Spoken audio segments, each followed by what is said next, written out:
at all, and I think that it was not a surprise to many scientists.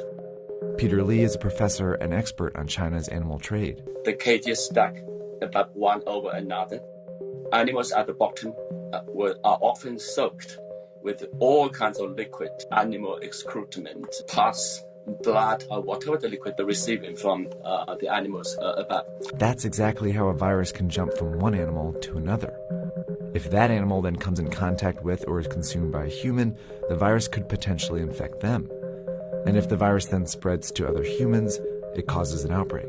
Wet markets are scattered all over the world, but the ones in China are particularly well known because they offer a wide variety of animals, including wildlife.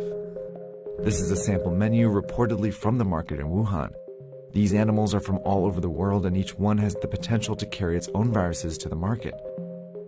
The reason all these animals are in the same market is because of a decision China's government made decades ago.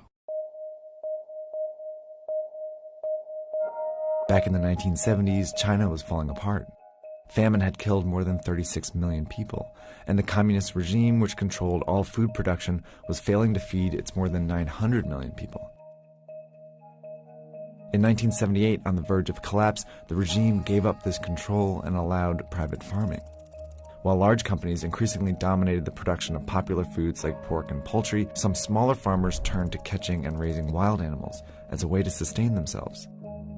At the very beginning, it was mostly peasant household backyard operation of turtles, for example. That's how wildlife farming started to get off the ground. And since it started to feed and sustain people, the Chinese government backed it. So it was imperative for the government to encourage people to make a living through whatever productive activities they can find themselves in. You can lift yourself out of poverty. No matter what you are doing, that's okay. But then in 1988, the government made a decision that changed the shape of wildlife trade in China.